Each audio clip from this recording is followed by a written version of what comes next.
ورحمة الله وبركاته.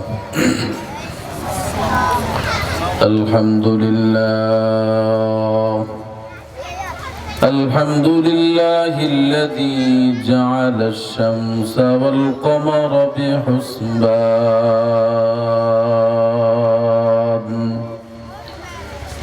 والنجم والشجر يسجدان وفضل زمانا على زمان كما فضل مكانا على مكان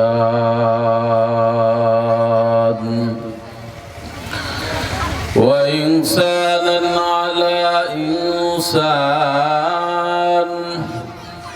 ونشهد أن لا إله إلا الله وحده لا شريك له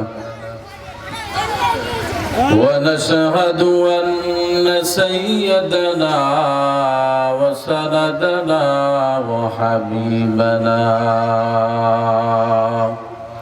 وحبيب ربنا وطبيبنا وطبيب قلوبنا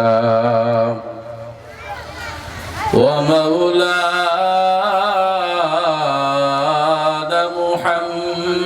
محمدا عبده ورسوله أرسله الله تعالى بالحق بشيرا ونذيرا وداعيا إلى الله بإذنه وسراجا منيرا. أما بعد فأعوذ بالله من الشيطان الرجيم. بسم الله الرحمن الرحيم. ألف لام ميم. ذلك الكتاب لا ريب فيه هدى للمتقين الذين يؤمنون بالغيب ويقيمون الصلاة ومما رزقناهم ينفقون. صدق الله مولانا العظيم وصدق رسوله النبي الأمي الكريم ونحن على ذلك من الشاهدين والشاكرين والحمد لله رب العالمين. قال رب اشرح لي صدري ويسر لي أمري واحلل عقدة من لساني يفقه قولي. قالوا سبحانك لا علم لنا إلا ما علمتنا إنك أنت العليم الحكيم. সকলে দরুদ ইব্রাহিম পড়ি। আল্লাহুম্মা সাল্লি আলা মুহাম্মাদিন ওয়া আলা আলি মুহাম্মাদ كما صليت على إبراهيم وعلى آل إبراهيم إنك حميد مجيد. اللهم بارك على محمد وعلى آل محمد كما باركت على إبراهيم وعلى آل إبراهيم إنك حميد مجيد بلغ العلا بكماله كشف الدجى بجماله حسنت جميع قصاده صلوا عليه وآله محمد में आकर कुफ्र को मिटाया कुफ्र को मिटाकर सदाकत बताया बलग العلا ज़बान खोलो पढ़ी بكماله كشف الدجى بجماله حسنت جميع خصاله صلوا عليه وآله لا إله إلا الله لا إله إلا الله لا إله إلا الله محمد رسول الله الله الله क्या मुबारक नाम है अल्लाह अल्लाह मोमिनों का काम है अल्लाह अल्लाह इच शिरीन सुतनम शीर शाकर मी कुनत नुम तमाम ला इलाहा इल्लल्लाह لا إله إلا الله لا إله إلا الله لا إله إلا الله محمد رسول الله صلى الله عليه وسلم আলহামদুলিল্লাহ দুই দিন ব্যাপী তাফসীরুল কোরআন মাহফিলের আজকে প্রথম দিনের দ্বিতীয় অধিবেশনের সম্মানিত উপস্থিত সভাপতি দূর দূরান্ত থেকে আগত আল্লাহ তাআলার আশিকিন জাকিরিন মুহিক্কিন মুরব্বিয়ানে আযম পর্দার আড়ালে অবস্থানকারী আমার মা ও বোনেরা ওই মহান আল্লাহ রাব্বুল আলামিনের দরবারে লাখ কোটি শুকর ও সুজুদ যে মহান আল্লাহ রাব্বুল আলামিন এই ফিতনা ফাসাদের জমানায় যে জমানায় মানুষের ঈমান নামক দৌলত টিকিয়ে রাখা কঠিন কষ্টদায়ক এমন একটা সময় এমন একটা মুহূর্তে আল্লাহ তাআলা সমস্ত মানব জাতি থেকে যাচাই বাছাই করিয়া দয়াময় ইসলাম করে এই দাবি মজলিস যে মজলিসে বসলে বান্দার জিন্দেগীর গুনাহ ক্ষমা করে দেওয়া হয় সুবহানাল্লাহ এমন দামি মজলিসের মধ্যে বসে আপনারা খুশি না বেজা আরো জোরে আওয়াজ দিয়ে বলেন খুশি না বেজা যদিও আপনারা খুশি কিন্তু মিস্টার ইবলিস বেজা যদি আপনারা এই মজলিস থেকে ওঠাউঠি করেন চলে যান তাহলে মিস্টার ইবলিস খুশি হয়ে যাবে আল্লাহ তাআলা বেজার হয়ে যাবে আর যদি গুরুত্ব সহকারে বসেন আলোচনা শুনেন কোরআনের কথাগুলো শুনেন তাহলে আল্লাহ রাজি খুশি হয়ে যাবে এবং আপনার জিন্দেগীর গুনাহ মাফ করে দেওয়া হবে সুবহানাল্লাহ আল্লাহ তাআলা এমন সময় আপনাকে আমাকে এই দামি মজলিসের মধ্যে বসার মতো তৌফিক দিয়েছেন এই জন্য অন্তরস্থল থেকে রব্বে কারীম আল্লাহ তাআলার দেওয়া জবান দ্বারা শুকর আদায় করি আলহামদুলিল্লাহ আরো জোরে আওয়াজ দিয়ে বলি আলহামদুলিল্লাহ এই যে আমি আপনি আলহামদুলিল্লাহ পড়লাম হাদিসের মধ্যে বর্ণনা করা হয় তামলাউল মিজান আলহামদুলিল্লাহ আল্লাহ তাআলা আপনার আমার জন্য এই আলহামদুলিল্লাহ বলার কারণে মিজানের পাল্লাকে আমল দ্বারা পরিপূর্ণ করে দিয়েছেন সুবহানাল্লাহ হাদিসের মধ্যে আছে যে ব্যক্তি আলহামদুলিল্লাহ পড়লো ওই বান্দার আমল নামায় একটা নয়, দুইটা নয়, 30টা নেকি লিখে দেওয়া হয়। সুবহানাল্লাহ।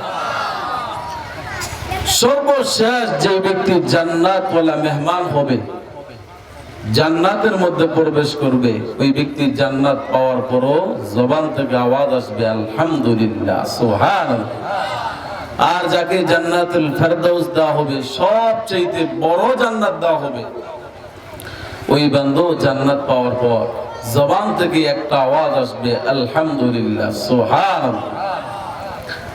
যে আলহামদুলিল্লাহ, আল্লাহু আকবার, সুবহানাল্লাহ, এগুলো হলো আল্লাহ তাআলার তাসবিহ। এগুলো জপলে ফায়দা আছে কি আছে না? জোরে আওয়াজ দিয়ে বলেন, আছে কি আছে না?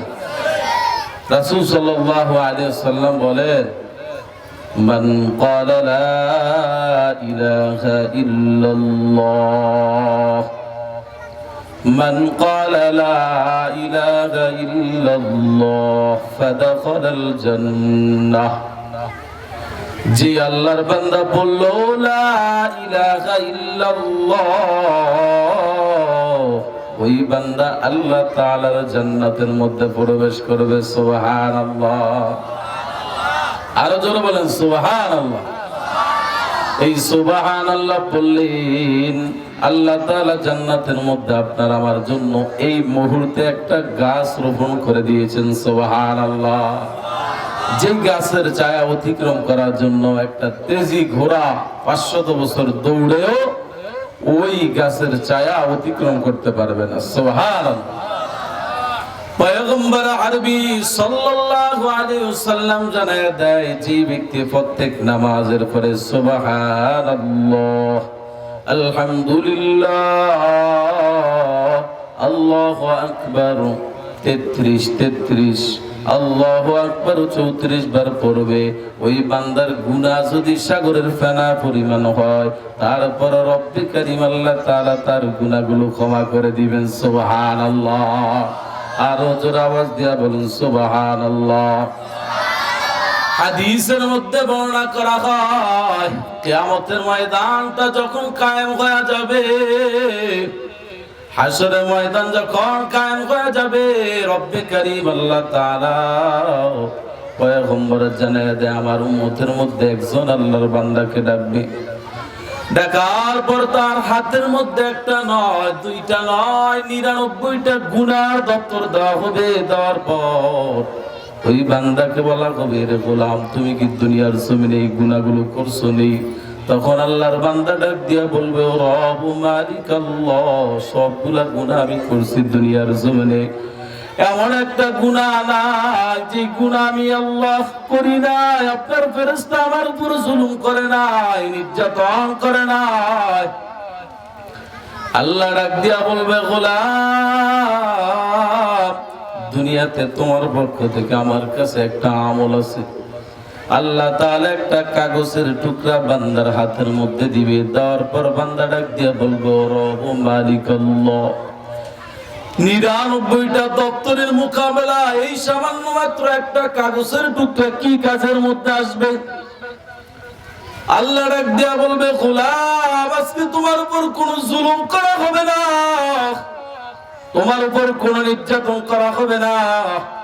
যাও যাও, দাড়ি পাল্লার মধ্যে দাও। যখন এক পাল্লার মধ্যে 99টা গুনার দপ্তর দেওয়া হবে, আরেক পাল্লায় যখন ওই সামান্য কাগজের টুকরা, যে কাগজের টুকরার মধ্যে লেখা আশহাদু আল্লা ইলাহা ইল্লাল্লাহু ওয়া আশহাদু আন্না মুহাম্মাদান আবদুহু ওয়া রাসূলুহু। সুবহানাল্লাহ। যখন ওই বান্দার ওই কাগজের টুকরাটা যখন অন্য পাল্লার মধ্যে দেওয়া হবে, সাথে সাথে ওই 99টা দপ্তর বাতাসের ন্যায় উঠতে থাকবে। সুবহানাল্লাহ। অর্থাৎ তার ওই একটা টুকরা লা ইলাহা ইল্লাল্লাহ যে টুকরার মধ্যে লেখা, ওই টুকরাওয়ালা পাল্লাটা ভারী হয়ে যাবে, আবার 99টা দপ্তরওয়ালা পাল্লা পাতলা হয়ে যাবে। ওই বান্দা আল্লাহ তাআলার জান্নাতি মেহমান হয়ে যাবেন। সুবহানাল্লাহ। আর জোরে আওয়াজ দিয়ে বলেন সুবহানাল্লাহ। এই জন্য মুসলমান হাঁটতে চলতে সর্বহালতে মালিকের জিকির করা। সুবহানাল্লাহ, জবানটা খুইলা বলেন সুবহানাল্লাহ, আলহামদুলিল্লাহ, লা ইলাহা ইল্লাল্লাহ। হাদিসের মধ্যে বর্ণনা করা হয়, এর মুসলমান কোন ব্যক্তি যদি দিনের বেলা 100 বার সুবহানাল্লাহ পড়ে, তার আমলনামায় হযরত ইব্রাহিম খলিলুল্লাহর সন্তানী হযরত ইসমাঈল যাবিহুল্লাহ ইসমাঈল আলাইহিস সালাতু ওয়াস সালামের বংশধরের 100 জন আজাদ করা গোলামের সওয়াব দান করে দেন। সুবহানাল্লাহ।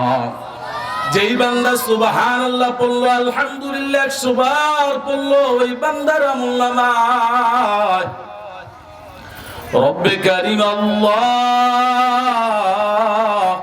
100টা তেজি ঘোড়া আল্লাহর রাস্তায় সদকা করা সওয়াব দান করে দেন। সুবহানাল্লাহ।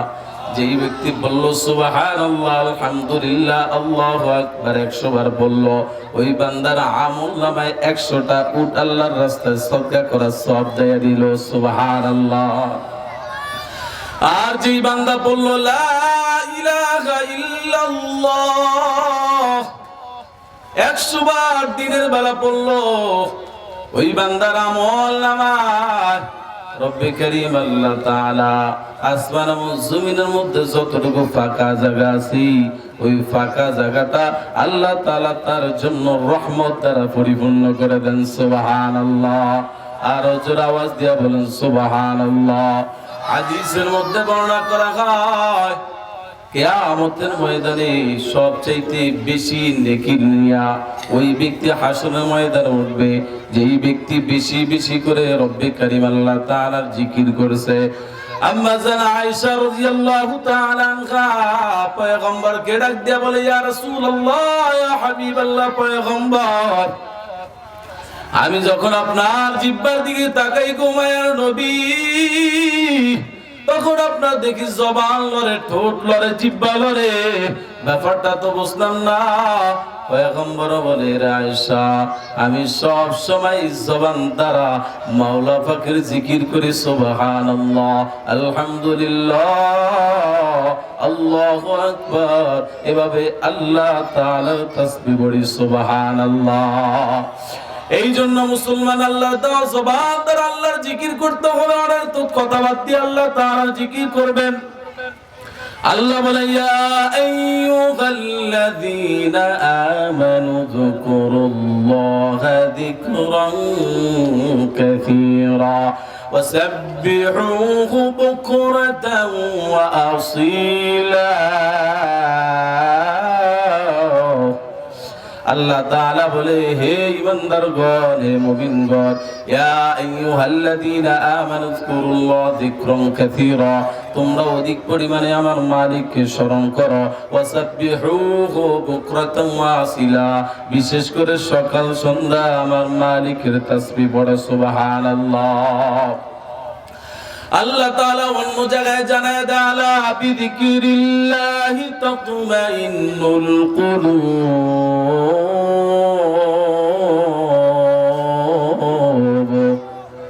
আরো জোরে আওয়াজ দিয়া বলেন আল্লাহু আকবার।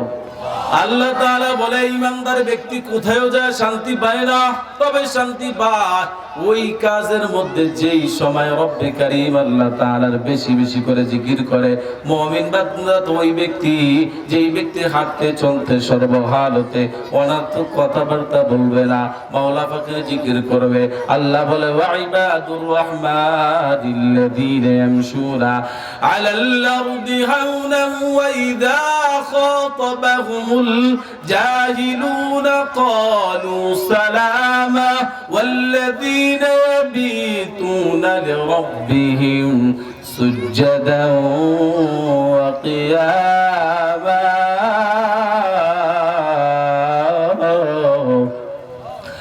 আর জোরে আওয়াজ দিয়া বলেন আল্লাহু আকবার। ইবাদুর রহমান, আল্লাহ তাআলার রহমানের বান্দা তো তারা যারা হাঁটতে চলতে সর্বহালতে আল্লাহ তাআলার জিকির করবে।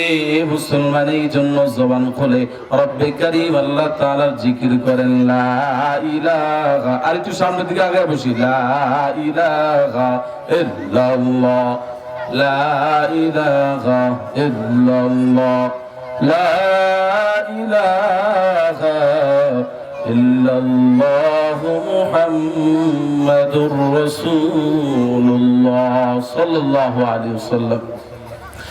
এই জন্য সর্বহালতে আল্লাহ তাআলা জিকির করবেন। অনর্থক কথাবার্তা, গীবত থেকে জবানকে হেফাজত করতে হবে। কথা বলেন ঠিক না বেঠিক? মুহতারাম হাজিরিন, আমি আপনাদের সম্মুখে পবিত্র কালামুল্লাহ থেকে সূরাতুল বাকারা থেকে কয়েকটা আয়াতে কারিমা তেলাওয়াত করেছি।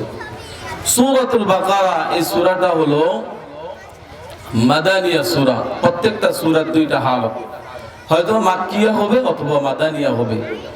মাক্কিয়া বলা হয় কাদেরকে? কোন সূরাগুলোকে? রাসূল সাল্লাল্লাহু আলাইহি ওয়াসাল্লামের মাক্কি জিন্দেগিতে যে সূরাগুলো নাজিল হয়েছে ওই সূরাগুলোকে মাক্কিয়া বলা হয়। আর রাসূল সাল্লাল্লাহু আলাইহি ওয়াসাল্লাম মক্কায় যখন হিজরত করে মক্কা থেকে মদিনায় চলে আসলেন, সেই সময় যে সূরাগুলো নাজিল হয়েছে ওই সূরাগুলোকে মাদানিয়া সূরা বলা হয়। তাহলে এই সূরাটা কি? মাদানিয়া সূরা। সূরাতুল বাকারাতি মাদানিয়া। এই সূরাটার মধ্যে 286টি আয়াত রয়েছে, সুবহানাল্লাহ, এবং 40টা রুকু রয়েছে। আল্লাহ তাআলা বলেন, বিসমিল্লাহির রহমানির রহিম। আল্লাহ তাআলা বলেন, আলিফ লাম মিম। এই হরফগুলো হলো হরফে মুকাত্তাআ। আল্লাহু আ'লামু বিমুরাদি। এই হরফগুলোর অর্থ আল্লাহ তাআলাই ভালো জানেন। সুবহানাল্লাহ। আরো জোরে আওয়াজ দিয়ে বলেন সুবহানাল্লাহ। আল্লাহ বলেন, যালিকাল কিতাবু লা রাইবা ফীহি হুদাল লিল মুত্তাকিন।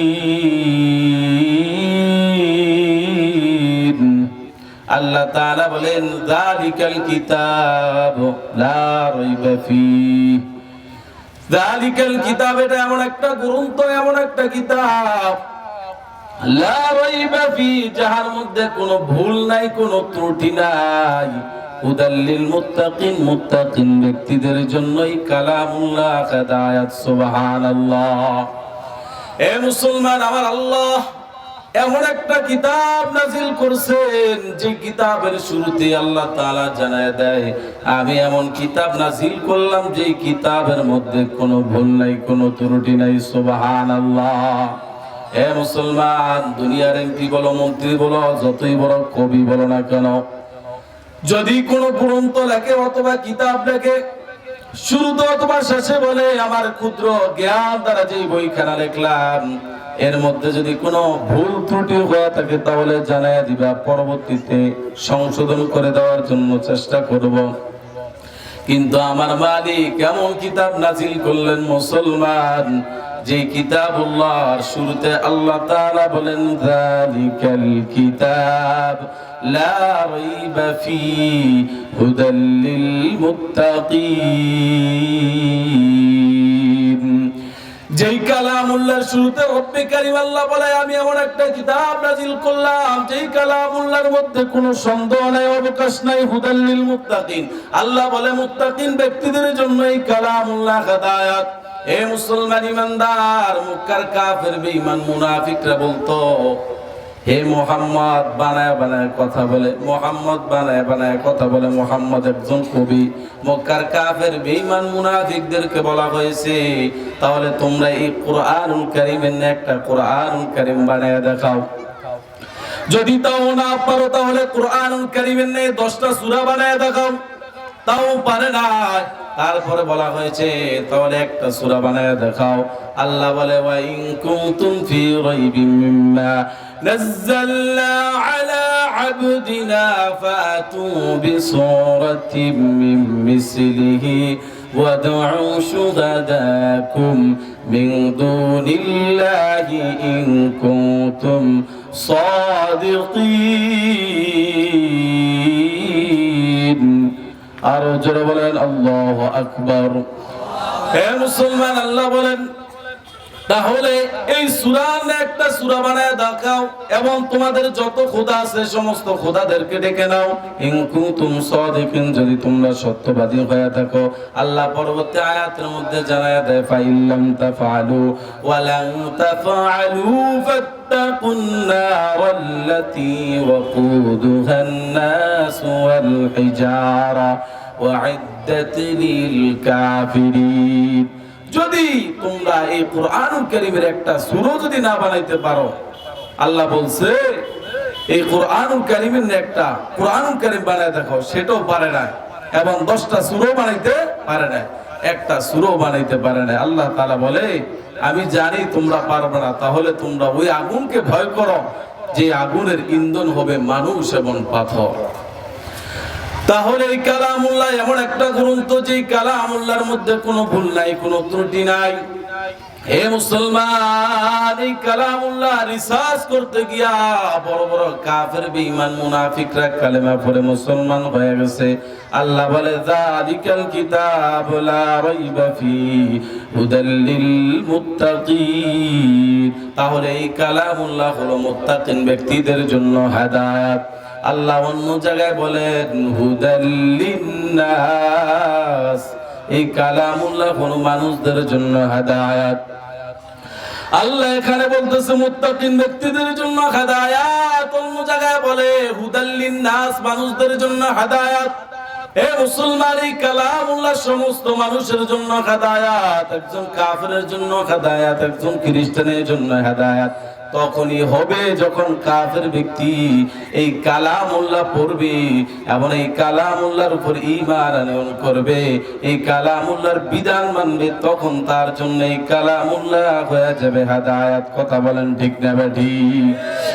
আল্লাহ এখানে মুত্তাকিন ব্যক্তিদের জন্য এই জন্য খাস করছে হুদাল্লিল মুত্তাকিন, কারণ হচ্ছে মুত্তাকিন ব্যক্তিরা নিজের জীবনে এবং পারিবারিক জীবনে, রাষ্ট্রীয় জীবনের সর্বক্ষেত্রে কোরআনের বিধানকে বাস্তবায়ন করবে। কথা বলেন ঠিক না ঠিক?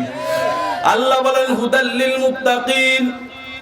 তারপর আল্লাহ তাআলা মুত্তাকিন ব্যক্তিদের গুণ বর্ণনা করেছেন। আল্লাহ বলে আল্লাযীনা ইউমিনুনা বিল গায়বি ওয়া ইউকিমুনাস সালাতা ওয়া মিম্মা রাযাকনাহুম ইউনফিকুন। আল্লাহ তাআলা মুত্তাকিন ব্যক্তিদের 1 নাম্বার গুণ বর্ণনা করেছে আল্লাযীনা ইউমিনুনা বিল গায়ব। 1 নাম্বার হলো অদৃশ্যের উপর ঈমান আনয়ন করবে। সুবহানাল্লাহ। মুত্তাকিন ব্যক্তির 1 নাম্বার হলো অদৃশ্যের উপরে ঈমান আনয়ন করবে। যেমন আপনি আমি আল্লাহকে দেখি না, আল্লাহকে বিশ্বাস করি কি করি না? জোরে আওয়াজ দিয়া বলেন বিশ্বাস করি কি করি না? রাসূলকে দেখি না, রাসূলকে বিশ্বাস করি কি করি না? আল্লাহ তাআলার দেওয়া ফেরেশতা, ওই ফেরেশতাকে দেখি নাই কিন্তু বিশ্বাস করি। কথা বলেন ঠিক না ঠিক? আল্লাহ বলে আল্লাযীনা ইউমিনুনা বিল গায়ব। মুত্তাকিন ব্যক্তিদের 1 নাম্বার গুণ হলো তারা অদৃশ্যের উপরে ঈমান আনয়ন করবে। সুবহানাল্লাহ। 2 নাম্বার গুণ হলো মুত্তাকিন ব্যক্তিদের 2 নাম্বার গুণ হলো ওয়া ইউকিমুনাস সালাত। 2 নাম্বার হলো তারা নামাজ কায়েম করবে। কি করবে? নামাজ কায়েম করবে। হে মুসলমান, পবিত্র কালামুল্লাহর মধ্যে আল্লাহ তাআলা যত জায়গায় নামাজ সম্পর্কে কোরআনুল কারীমের আয়াত নাযিল করেছে, সব জায়গায় রব্বে কারীম আল্লাহ তাআলা বলছে বান্দা নামাজ কায়েম করো, নামাজ কায়েম করো গোলাম। শুধুমাত্র একটা জায়গায় বলছে নামাজ পড়ো, সূরাতুল কাউসারের মধ্যে বলছে আল্লাহ নামাজ পড়ো। আল্লাহ বলেন ইন্না আ'তাইনাকাল কাউসার ফাসাল্লি লিরাব্বিকা ওয়ানহার। আল্লাহ তাআলা শুধুমাত্র এই জায়গায় বলছে নামাজ পড়ো, আর যত জায়গায় কোরআন কারীমের আয়াত নাযিল করছে নামাজ সম্পর্কে মুসলমান, সব জায়গায় আল্লাহ বলছে নামাজ কায়েম করার জন্য। নামাজ কায়েম করার এক নাম্বার অর্থ হলো নিজে নামাজ পড়বো এবং পরিবার পরিজনদেরকে নামাজ পড়াইবো। হে মুসলমান, আল্লাহ বলে ইয়া আইয়ুহাল্লাযীনা আমানু কু আনফুসাকুম ওয়া আহলিকুম নারা। হে ঈমানদারগণ, হে মুমিনগণ, তোমরা নিজেরা নামাজ পড়ো, নিজেরা জাহান্নাম থেকে বাঁচো এবং তোমাদের আহালদেরকে জাহান্নাম থেকে বাঁচাও। কথা বলেন ঠিক না ঠিক?